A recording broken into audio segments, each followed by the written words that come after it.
Então, essa é a questão. A informação familiar, o histórico, ele é muito importante nesse tema, sabe? Porque tem uma conexão grande. Vamos falar uma coisa? A incidência de morte súbita tem relação com sexo, idade, antecedentes? Dá uma pitadinha disso aí pra gente. Boa pergunta, Marcelo. Os homens... Você já deu uma falada aí, os homens sempre é um pouco maior, mas as estatísticas, elas variam muito. Fala de 1 para 3, 1 para 9, em relação mais homens do que mulheres. Em relação à morte súbita. Tá? Em relação à distribuição da faixa etária. Tá. A morte súbita, a maior parte dos estudos ou das apresentações sobre isso, ela fala de pessoas com 35 anos para baixo e para cima. Mas a grande maioria das mortes súbitas, elas acontecem com pessoas entre 60 e 65 anos. São pessoas porque ela está relacionada a doenças adquiridas. Ah, entendi. E dentre elas, a mais importante é o infarto agudo do miocárdio. Associada à doença coronariana. Coronariana. Né? Aí aqui é muito importante a pessoa falar ataque cardíaco. Esse nome às vezes é um pouco americano, vem uma tradução, mas o infarto, o ataque cardíaco, não é? Nem todo ataque cardíaco vai matar a pessoa, tá, pessoal? Então, isso é uma coisa diferente. O ataque cardíaco tem uma grande mortalidade, até fora do hospital. A gente tem que falar sobre isso depois com mais detalhe.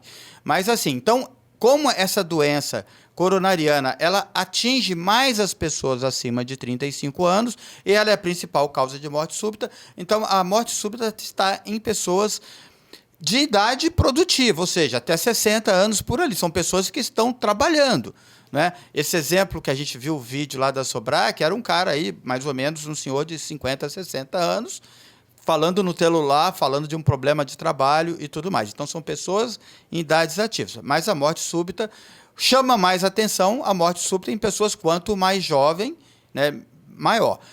Já chama mais atenção. Em atletas, uma informação importante, tá?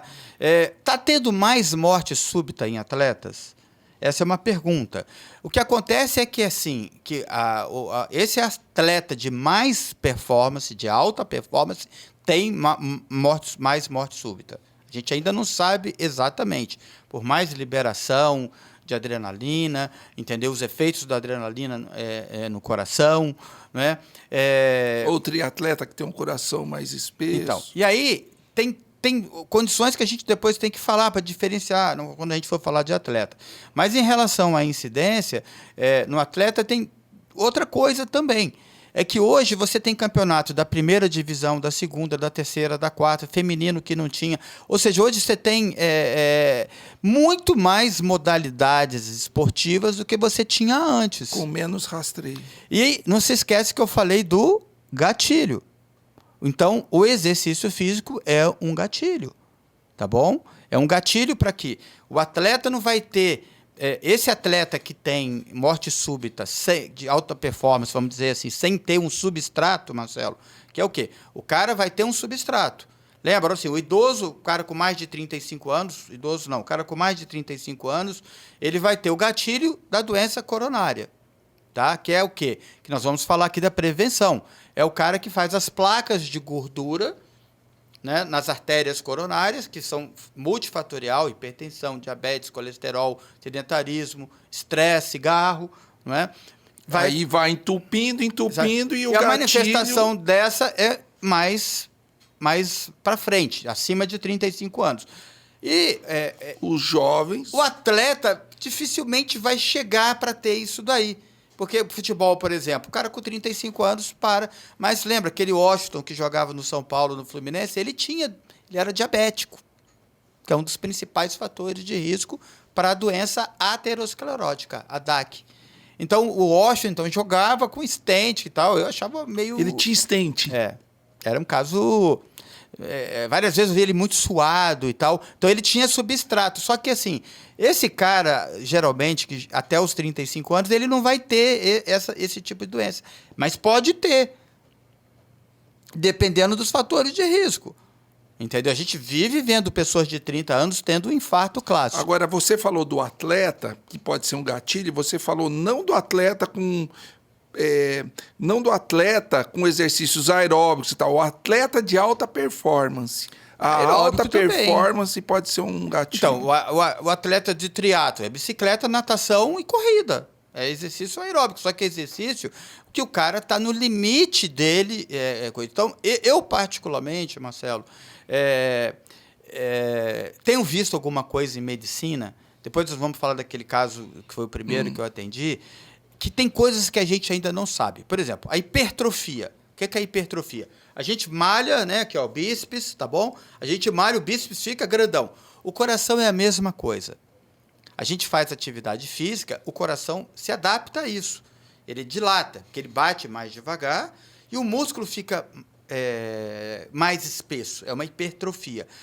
E tem as hipertrofias patológicas, que em atleta é a principal causa de morte. Em atleta de alta performance. Não, em qualquer um. Em qualquer atleta, coisa. Mas em atleta, porque o atleta tem menos de 35 anos, é a principal causa de morte, que é a hipertrofia, a cardiomiopatia hipertrófica, que é uma doença genética, autossômica dominante. Ela tem mutações também. Ou seja, você precisa ver... Você tem que fazer o rastreio dele antes de ele partir para alta performance. Mas o atleta, mesmo o atleta de alta performance, ele vai ter essa hipertrofia. Nossa. Então, você chega lá, o cara tem a frequência cardíaca em repouso de 38 batimentos por minuto. É um coração grandão e hipertrófico. Só que é uma hipertrofia normal. Tem um outro tipo de hipertrofia, que aí sim, que é uma hipertrofia de atleta, só que é uma hipertrofia que está levando ao camarada a alterações. Aquela dinâmica do coração, e eu já fiz isso com um profissional de halterofilismo, que é um cara que tem um exercício, um tipo de exercício, né, de ficar segurando peso ali um tempão. Então, ele tem um outro tipo. Então, esse coração desse cara, ele não fica bradicárdico. Ele bate normal, só que ele fica grosso, muito grosso. E, muitas vezes, assim, o coração não funciona bem. Não é uma doença, ou seja, ele não tem uma doença genética, não, ele tem uma condição, e aí a gente tem que fazer uma... E o não funcionar bem pode resultar em... E a gente tem que fazer uma coisa que é o destreinamento.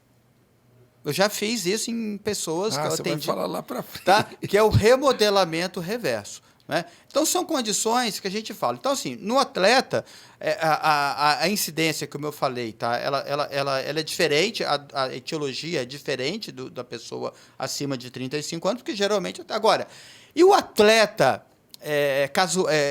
de amador, né? Amador não é o termo, mas que por diversão, né? Por lazer... O cara que joga futebol no fim de semana, no campinho. Aí são duas situações, tá? Esse é o pior dos mundos, nesse caso. Porque esse cara, ele acha que está protegido. Né? E aí, não, eu vou praticar um exercício agora. Esse é o cara que o gatilho está lá. E tem o cara que a vida inteira fez exercício físico. Que o gatilho vai continuar, mas ele cuidou para não ter o substrato. Esse cara do final de semana, o que acontece? Agora tem alguém morrendo na rua, agora, nesse minuto. Tem alguém morrendo na rua no Brasil. Campinho de futebol correndo, no domingo. Correndo na rua. Muitos desses correm de vez em quando. O cara está obeso, o cara é diabético, o cara tem colesterol e não se cuida. Entendeu? Então, esse atleta de final de semana, o grande problema, Marcelo, é que ele não se cuida. Ele acha que fazer atividade física uma vez por semana ele está protegido. E tem o indivíduo que começa a ser atleta sem se cuidar, né? Vou correr para me cuidar, porque eu tenho que ser saudável, não faz os exames, não faz rastreio, não faz nada e acaba tendo morte súbita, né? Então, por isso que eu quis dar aquele exemplo da médica casada com um jornalista. Alguma coisa ali não funcionou. Não estou botando a culpa nela, não, tá bom? Antes de a gente passar para as causas, existem outras. Jovens podem ter morte súbita por consumo de alguma substância. Você pode falar um pouquinho para a gente? Marcelo, posso sim. Esse é um tema muito interessante, tá bom? Porque, assim, a gente está vivendo aí a onda da reposição de testosterona, tá? Não para fins de esporte, mas para fins de aptidão no dia a dia. Tá? Né? Não é aquela fisiológica que você vai fazer na menopausa e tal, não. O cara quer tomar testosterona. E tal. E assim, tem muita gente especializada nisso. Por outro lado, não só a testosterona, mas derivados da testosterona, e esse que é o problema. Portugal, estava lendo, é um país que parece que tem bastante esse tipo de problema, que são drogas ilícitas e vendidas no mercado negro, que ninguém sabe como são feitas e como são. Então, esses atletas, profissionalmente não pode mais. Isso, hoje existe uma coisa. Mas muita gente que faz academia, que quer ter um corpo bonitão e tal, esses caras continuam usando os androgênios, tá? Que é a base de testosterona e modificações de laboratório. E essas drogas têm um grande problema. Elas mexem nas fibras cardíacas. Elas tornam as fibras cardíacas mais hipertróficas. Elas levam também a mudanças na fisiologia cardíaca. Elas mexem com o humor da pessoa. Elas aumentam o LDL colesterol, que é um dos fatores de risco. Ou seja, nunca é um fator, Marcelo. É sempre multifatorial. Então, essas pessoas, ainda bem que a gente tem batido muito isso nessa tecla, e que não é só o efeito do coração, é o efeito do fígado, é o efeito do rim. Eu tenho um caso de um amigo meu, que é médico, um grande professor, que o filho dele teve uma falência de fígado renal, de rim, por consumo de testosterona. Tal, sabe? Então, assim, ela pode causar morte súbita. A gente tem falado muito sobre isso. E é assim como a cocaína. Tá? A cocaína pode causar infarto em pessoas mais jovens. Tá? Porque ela, além de tudo, lembra que a gente sempre vai falar que é um binômio de consumo, o coração gasta oxigênio, tá? E precisa da oferta de oxigênio. Então, a cocaína, por exemplo, ela aumenta o consumo, mas ela mexe também na circulação, tem uma vasoconstrição dos vasos, pode ter um espasmo e pode ter um infarto.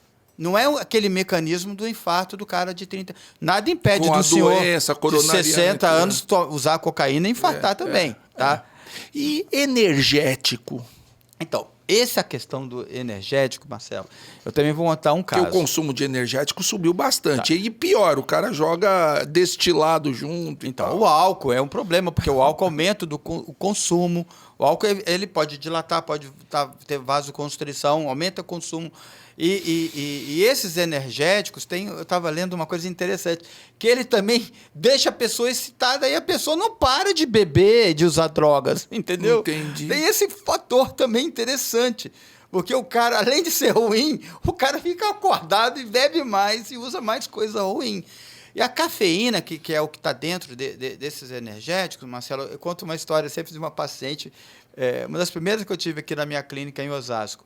Uma moça chegou lá fortona, cara, e tal, e descobri que ela usava cafeína. Ela tinha uma taquicardia. Taquicardia é aumento da frequência cardíaca, incessante. Ela não teve morte súbita não, tá, pessoal? Ela tinha mais taquicardia incessante. Assim, ela ficou mais de 30 dias com essa taquicardia incessante. Entendeu? Ou seja, não é que a cafeína ainda continua fazendo efeito por 30 dias, mas alguma coisa aconteceu lá, sabe, que criou até, talvez, essa excitação que existe e as pessoas não se dão conta. O próprio café, tem gente que toma 8, 9 cafés por dia, é um exagero. Muita coisa. Porque a gente precisa preservar o nosso sono também. E se os jovens prestarem atenção, presta atenção. Sempre uma festinha rave tem uma morte súbita, né? Sempre ouve falar, olha, fulano estava na festa, pum, caiu. Sempre Marcelo, você ouve falar. É questão do limite, né? Então, assim, não quero aqui ser o cara certinho e tal, mas é questão do limite. Moderação. Tá? Né? Então, assim, a moderação para tudo na vida é muito bem-vinda. Então, por exemplo, eu em relação aos androgênios, eu sou radical. Sou contra mesmo, sabe? Eu acho que para esporte, eu acho que a pessoa não deve usar. Para melhorar a performance sabe? no Eu esporte. acho que não é legal. Algumas pessoas que têm, você vê a testosterona muito baixa, o cara está com a parte realmente... Sim, reposição hormonal fisiológica. Precisa, né? recomendado por um médico sério, é outra coisa. Tá bom? As doses são muito menores.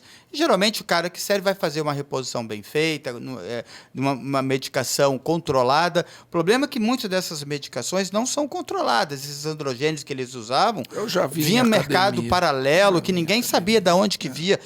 E era usado por via venosa, sem o menor preparo. Né? Então, tem que...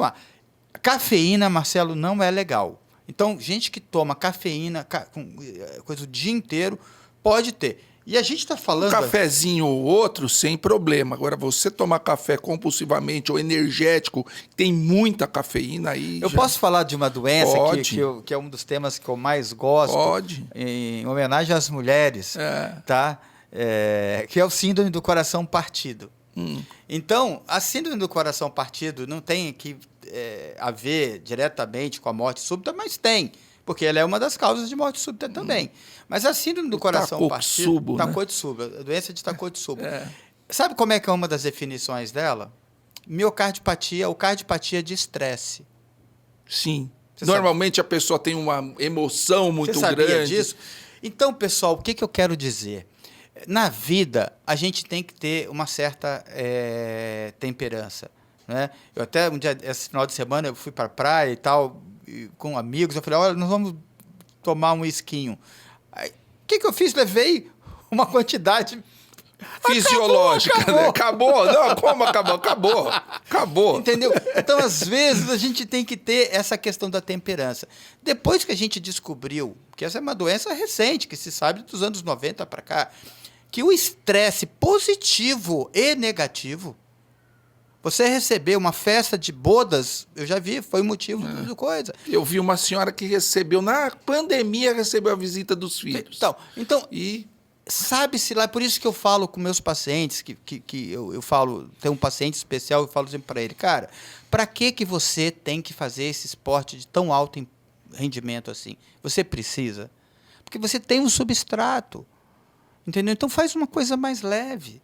Então, assim, o bom senso, sabe, da gente ter. Então, tudo que a gente faz, porque a gente não sabe o que o estresse o estresse do momento, e esse jornalista, eu não tenho a menor dúvida que o estresse que ele passou por conta de ser barrado por coisa, isso foi um gatilho. O gatilho do gatilho. Do gatilho para a aorta dele, que era fininha, rasgar. E rasgar. Então, assim, por isso que hoje eu falo muito de meditação, eu que viver bem, né? Sou muito agitado, porque a gente ainda não conhece exatamente o que tal. Então, essa questão da pergunta que você fez, tá?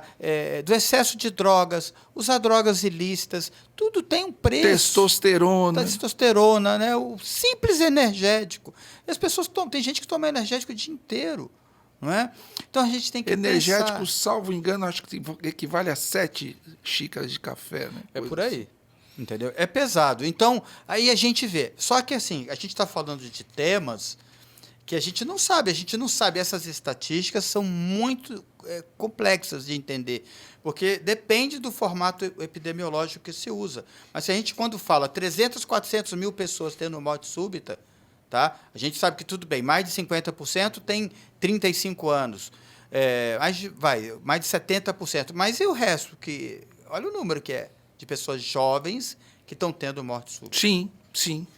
Isso eu vejo, de vez em quando, batendo o olho, tal festa morreu, tal, entendeu?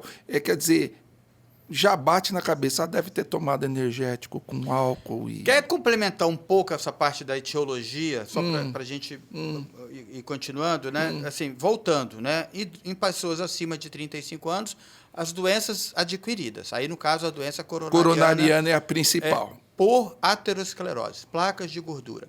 Abaixo de 35 anos, aí vem muito doenças, a miocardiopatia hipertrófica, que é uma doença genética, tá? E aí tem rastreabilidade, né, que é o coração grosso. Tem as coronárias anômalas. Isso entra mais comum em mulheres. Olha só. E geralmente existe um gatilho, aí o esforço físico é um gatilho, porque essas coronárias anômalas, o que é, Marcelo? A coronária, todo mundo sabe, é o vaso que sai da aorta, que é aquela principal vaso do corpo humano, e que leva o oxigênio para o coração. Esse vaso sai do lugar errado. E geralmente passa, em vez de passar numa estrada livre, ele passa por uma estrada esburacada. E aí, quando você precisa de aumentar o consumo de oxigênio, você teria uma isquemia e uma arritmia e a morte súbita. Tá bom?